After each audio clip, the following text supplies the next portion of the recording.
We've had so many customers reach out about how to create Valentine's Day campaigns that I thought I would create a video of how Tightknit is creating our own Valentine's Day campaign to help promote a little bit about why we love Slack communities inside of our best practices channel. So today I'm going to be walking through both Canva and Tightknit on how to build a Valentine's Day campaign for your Slack community.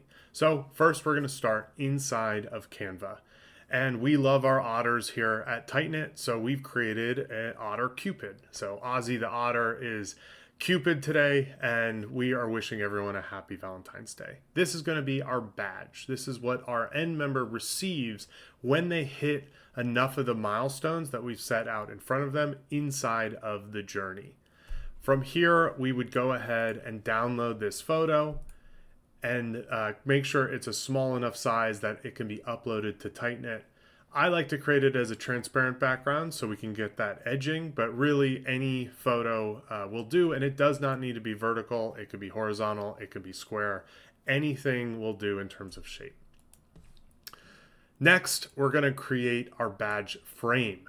This is what when your end member actually achieves the journey, they can use inside of their profile for actually saying that they've achieved that certain journey. So I don't always create this very clear square. Sometimes I like these little slants and add a little bit of flair on top of the profile. So this can be done in any way as long as it's a square first and foremost. And two, most important thing is to download it as a transparent background. So this is a PNG file.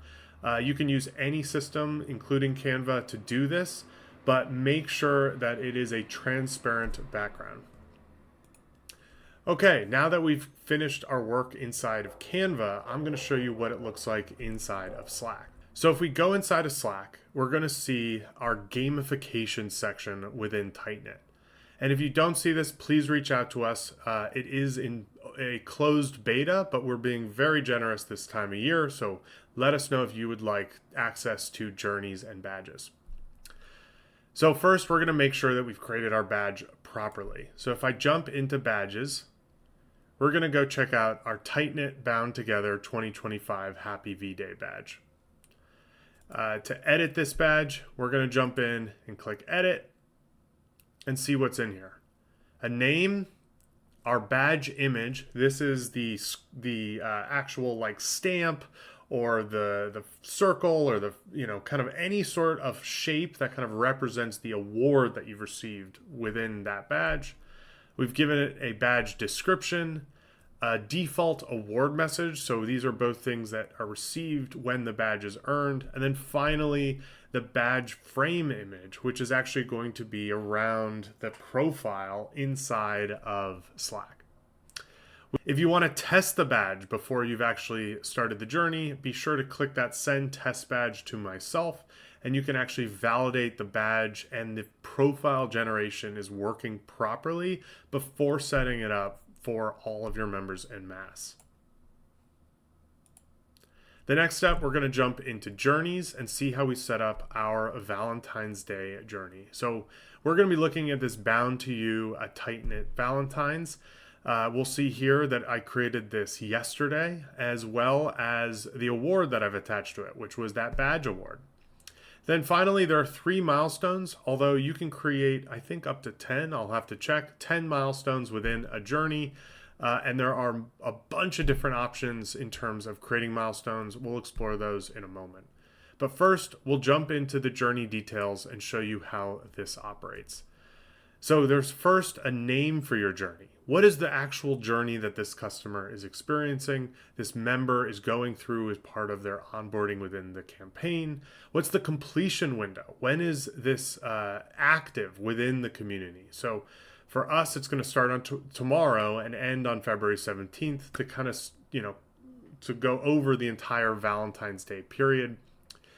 Finally, giving out a badge award at the end of achieving said journey, and then activating the journey. So activating the journey means that the journey is live and can also be seen by your members when they go and view their My Journeys page.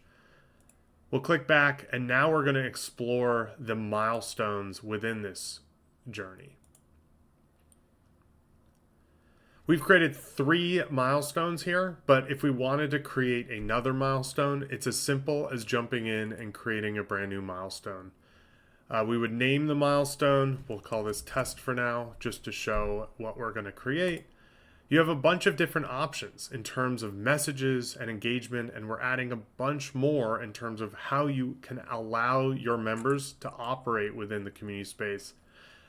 Today, we're going to jump in and show you how post and channel would work. You can set a threshold. So how many posts in a channel does that end member need to actually achieve before they achieve this milestone? And then finally, we can scope it to some of our Tightknit activated channels so that it's only being reflected from the channels in which it's live. I won't go ahead and create this new one since we've already locked down our 3 milestones for this, but you can see here the way that we've built it is, 1, to react to the top 3 best practices within the channel that we've specified for best practices, to share what you love about using Slack for your community and best practices, and then finally to, I do need to make that update clearly, so let's do that now and I'll show you how to edit. This is the share your love about using Slack for your community. This one we want to make sure is going to say more of an appreciation for sharing. Let someone know what you love about their best practice. And let's add a little gray heart for Tightknit. We only need 1 for that, and we're going to scope it to our best practices channel. So in order to not make this video too much longer, I just want to say that is primarily what we'll be doing. Let's maybe jump through and I'll show you what that badge looks like when we actually go and generate it and what that end member would achieve. So if I send this test badge to myself, we'll go down into Slackbot and we'll see we just earned the new Happy Valentine's Day badge. We're going to generate our profile photo together. I'm going to take this photo and this badge and generate a new photo. And our little elves are in the back concocting us a new photo for Slack as well as a social sharing image. And so there we go, a new Valentine's Day social frame, as well as something I can even go out and share to social. So if you're interested in using Tightknit for your Valentine's Day, please reach out and let us know how we can help.